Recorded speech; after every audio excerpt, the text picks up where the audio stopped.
Recently, in an interview with Joe Scarborough on MSNBC, Bill Maher said the 2020 race is the race for Democrats to lose. Joe Scarborough asked him about the maddening behavior of the Democrats pushing far left, and Bill Maher said something bombastic. He said the far left push is a cancer on progressivism. I agree with Bill Maher. I wouldn't ever say something as bombastic as him, and I gotta admit, YouTube's probably gonna punish me because of that comment, but it came from Bill Maher. So you have to understand this is mainstream left-leaning commentary pointing out the problems. I am not an outlier, and I have data to prove it. Something that's going to be very refreshing to all of you. Now, this all ties together. Bill Maher calls out the left, saying they're getting crazier. They're going to take away all your guns and all this other nonsense. They're going to tax you to death, all these things. And the big problem is the media. They won't call it out. In fact, they hire many of these people, chase the algorithm, and the Democratic candidates chase after marketing, after demographics, after woke Twitter. And Bill Maher says no, and so do I. I want to talk about this. What Bill Maher said, break it down. There's an amazing comment from a fan on the Bill Maher subreddit that really speaks to me. But I want to show you this. Take a look at this poll. The Daily Caller reports, voters identify closer to Donald Trump than any Democrat, including Joe Biden. It's very important information, somewhat tied to the comments about 2020 coming off the Democratic debates the other night. But here's the important point. Why is the Daily Caller framing this in such a way when the initial reporting makes it seem like Joe Biden is actually what voters identify with? When I saw this story, I went over to the poll. This is from USC Dornsif. And I read this, and they say, look, undecided voters are closer to Joe Biden than Trump. I was very confused. I was like, no, it sounds like the average person is to the left of Biden. Not true. The average person is to the right of Biden and closer to Donald Trump's policies. And that was confusing. I had to dig into this to find this out. Why then does the LA Times not say this? Why do they frame the story only talking about Democrats? It could just be they only care about Democrats. It was an unintended consequence of reporting on Democrats. And they don't tell the American people that according to the poll, most people are closer to Donald Trump than any other candidate. On average, I should say. So I believe, yes, on average, most people are closer to Trump. So I wonder, why will the left end up losing this one? And I think it comes down to the fact that the media won't call it out. They hire these people, and you've got very few left, people like Bill Maher. So here's what we're going to do. I want to start with Bill Maher's comments, where he calls the far left a cancer on the Democratic Party, and then move through this and get to the polls. Before we get started, head over to timcast.com/donate in order to support my work if you like it. There is a PayPal option, a crypto option, and a physical address. The best thing you can do, however, is share this video. I have to say, Bill Maher calling the far left cancer, it's going to get me in trouble. That's actually explicitly stated in the rules. Now, that's not my comment, but I don't think YouTube will care. They will derank me for talking about Bill Maher. And I'd be willing to bet this post from MSNBC, it was on MSNBC. That will be fine on YouTube. That's how the game is played. MSNBC gets propped up. I get knocked down for talking about the exact same thing. So we'll see. But at the very least, you can share this video to help. So let's just dive right into it. From Newsbusters, they say, appearing on MSNBC's Morning Joe on Thursday, liberal comedian Bill Maher actually hammered the Democratic Party for moving too far left and warned that 2020 candidates were jeopardizing their chances of defeating President Trump. He also declared that America has been choking on political correctness. We know it. Dave Chappelle and Bill Burr came out and said it. Joe Rogan's been saying it for a while. We know. It's time for people to be brave and start pushing back against cancel culture outrage.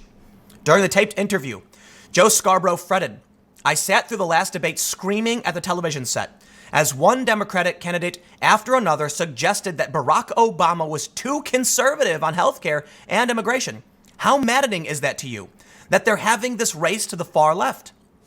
Maher sounded the alarm. It's not good. It's kind of a cancer on progressivism. He demanded that Democrats reject far left activists on social media. I have been saying this for years that, first of all, you have to stand up to Twitter. Twitter isn't us. Twitter isn't the rank and file Democrat. It's not even most liberals, but they don't do it. That's right. According to a poll from USC, the average American is center right. I kid you not. That's going to shock a lot of people. The poll could be wrong. It's only one poll. Keep that in mind. I just have one poll that shows the average person on a scale of 0 to 100, 0 being liberal, 100 being conservative, is a 54. And that's what they show. Donald Trump is a 59. Trump is a populist. He's playing to America's desires, and he's playing Twitter and the media. Bill Maher can see through this, as have I. So look, I don't need Bill Maher to justify my opinions, but this is the important point. For one, there are still people on the mainstream left saying enough, but it also shows you how social media impacts conversation. That I can get restricted for saying the same thing Bill Maher does. And that's how the far left grows. Mainstream media and social media have become safe spaces to protect far left ideology. Let's read on. They say, the HBO real-time host ripped some of the extreme policies being pitched by 2020 contenders in the debates, saying, but yes, if you run on taking away people's health care and taxing them too much and taking away all of their guns and trans women get abortion rights, I think that came up in the first debate, I don't think you're going to win this election. He further fretted, I think the only way the Democrat loses is to convince a lot of people that they are actually scarier or crazier than Trump, which is not easy to do, but I think they can. And he said it before. So look, Bill Maher deserves to be criticized for his elitist comments about recessions, but he deserves to be praised for calling this out. Most people in this country are moderate, centrist, and unaffiliated. At least according to this study, it's over 5,000 people. So it's a big sample size. We will read a little bit more. Later in the discussion, while explaining Trump's political success in 2016, Maher observed, the Trump voter, if you talk to them, what they always say, what they like about him is he's not politically correct. I think we underestimate how much America has been choking on political correctness for 25 years. Scarborough agreed. This is MSNBC. MSNBC, Bill Maher, liberal host. We have seen a mainstream push against this nonsense, and the Democrats better wake up.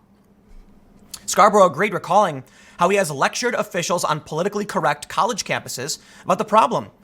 I've talked to presidents of universities. I've talked to educators saying, you do understand that you are pushing a lot of your young students toward Donald Trump. Maher argued that while many voters don't really follow policy that closely, they do react negatively to the PC culture that dominates the left. They just know that when they read these little stories on and on and on, it always seems to be the left that is defending something that's so ridiculous that they say to themselves, I can't let these people take over the country. Yeah, I don't think Trump is good, but I can't let people this weak take over this fragile.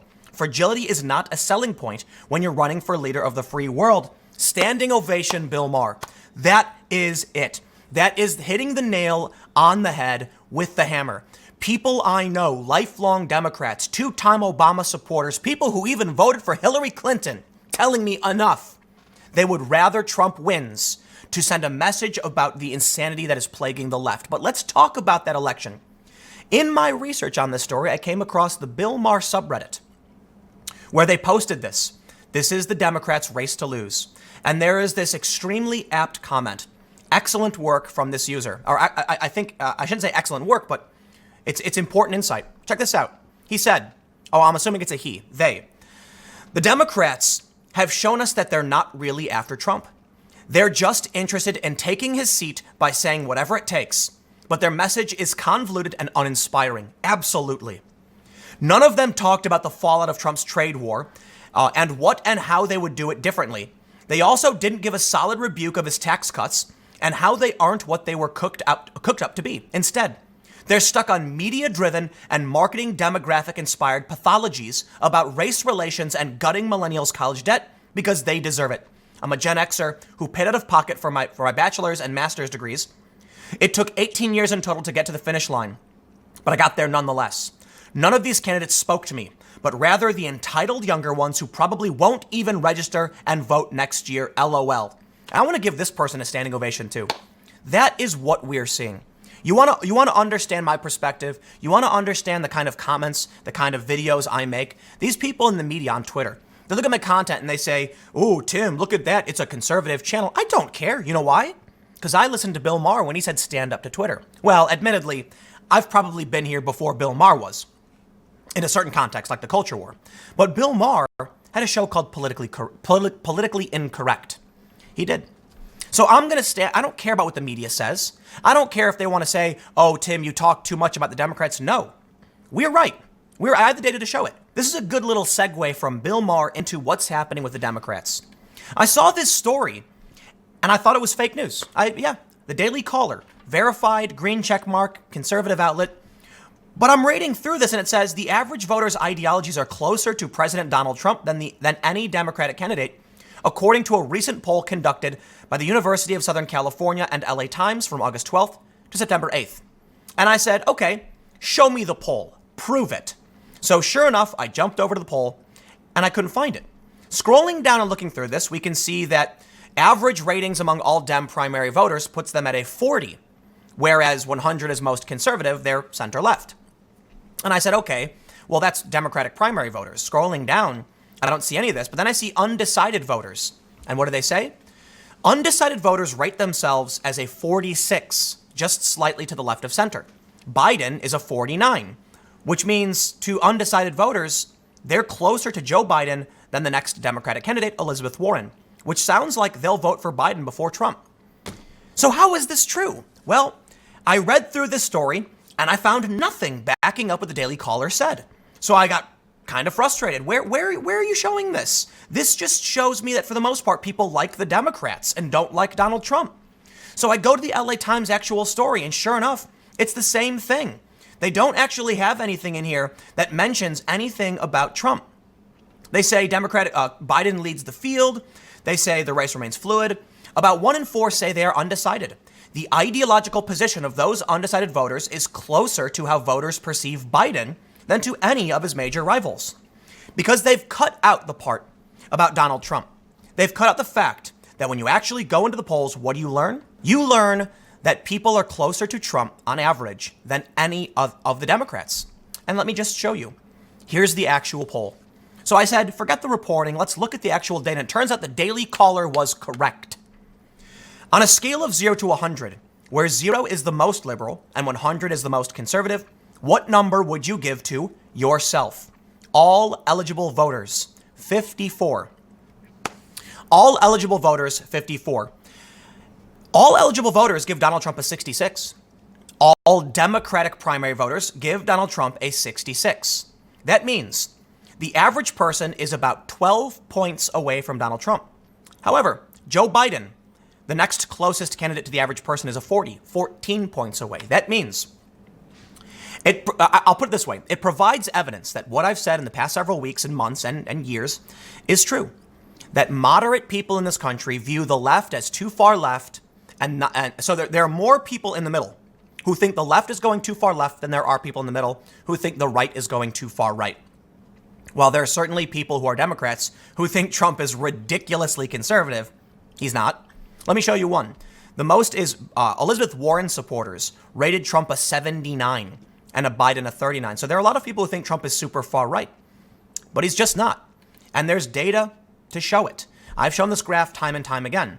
The Republican Party from 2016 moved slightly to the left of where it was in 2012. Trump is not far right. I'm sorry, you're incorrect. The problem, in my opinion, is the media framing. So Bill Maher he's a very important person in this debate. Him and Joe Scarborough and MSNBC coming out and saying all this, finally. MSNBC airing this, finally. Now, Bill Maher's been saying it for a while, good. And his viewership is typically over 1 million, like 1.5, good, but we need more. We need more people in media saying enough. Because when the LA Times comes out with this poll and makes it seem like undecided voters are more likely to support Biden, they're not. The average voter is closer to Donald Trump. So when you don't address this issue, you get a Donald Trump presidency. Like that comment said on the subreddit, bravo. They're not talking about what Trump is doing. They're not talking about the negatives of Trump's policies. They're pandering to marketing demographic-inspired pathologies about race relations. Hear, hear. One of the things I've said over and over again is that we are not getting a conversation about Trump's policies and why they're bad. Have the Democrats come out and said Trump's wall doesn't work for X reason? No. Some of them have. I'm not trying to be hyperbolic. But for the most part, what do we hear? The wall is immoral. The wall is racist. You didn't answer the question. So I'm sitting here. I have a conversation with Steven Crowder. And he says, Tim, how do you feel about this issue? And I say X. And he says, why? And I say, that's actually a really good point I hadn't considered. Where's the Democrat argument? Non-existent. Because on Twitter and in the media, they push race relations and social justice. And that's not an argument. Saying Trump's wall is racist and immoral isn't an argument as to why we can't afford it, why we shouldn't build it. So in the end, the only thing we have is, well, Trump says there's too many people. He wants to reinforce the wall to stop illegal immigration. And you haven't argued any facts. You've tried to appeal to emotion based on marketing nonsense. So here's the problem. Here's the problem, Bill Maher. I'm sorry. I think Bill and I would probably get along and laugh a whole lot sitting down and talking about a lot of the stuff. Bill even had Milo Yiannopoulos on his show. This is a study from October of 2017, so admittedly it's a bit out of date. This may have changed, but it does play into what we already know. I've shown this graph before, but check it out. This says how much of the news you read or watch comes from news organizations that are generally blank in their point of view. Liberals tend to only get their news from liberal outlets. But moderates and conservatives have a healthier mix. I'm a moderate. I read many left-wing sources. I read, left-leaning sources, the New York Times, Washington Post. But I do balance my views to say the Daily Caller. And that's what you can see. Check this out.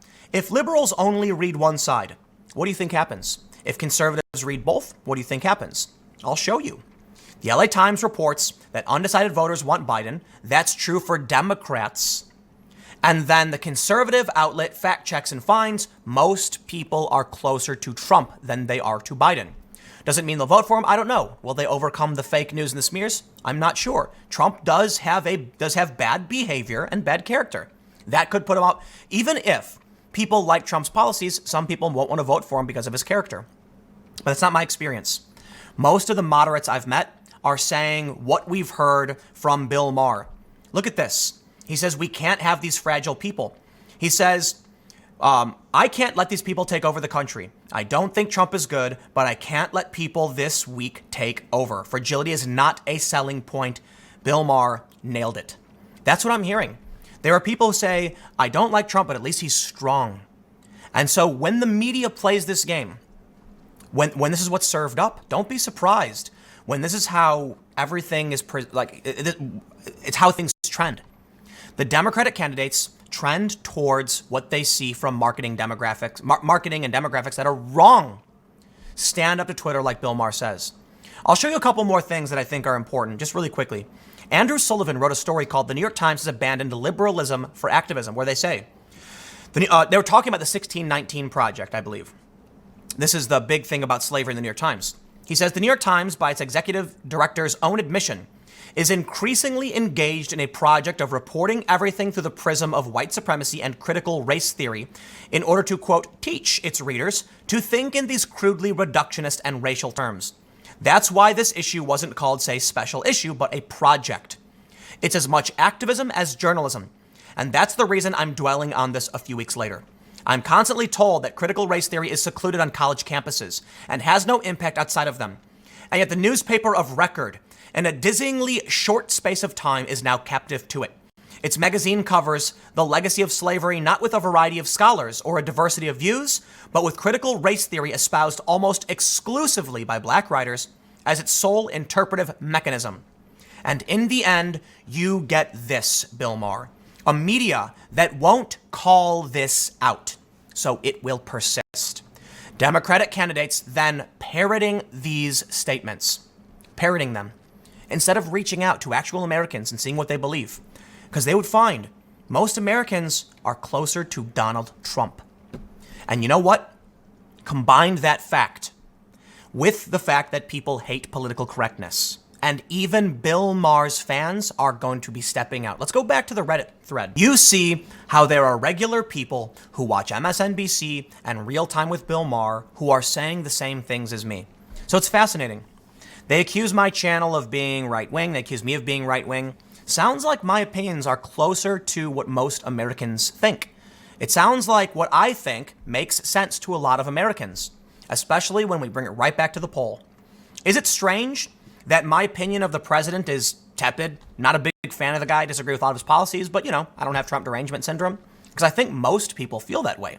Now, I shouldn't say most people don't like the president. I say most people aren't shocked or concerned. They're bothered by the constant orange man bad press. They don't care.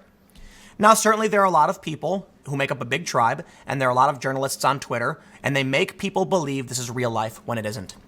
I think the people who watch my channel are regular people, and I think we're tired of cancel culture. Bill Maher says it. Dave Chappelle says it. Bill Burr says it. Joe Rogan says it. We have all of our comedians stepping up. I wish we still had Jon Stewart. I wish Jon Stewart would step up and make a statement as well. But at least we have this so far. So you know what? Good on Bill Maher for calling this out. Stick around. Next segment will be coming up at youtube.com/TimCastNews. It is a different channel. That'll be at 6 p.m. I will see you all there.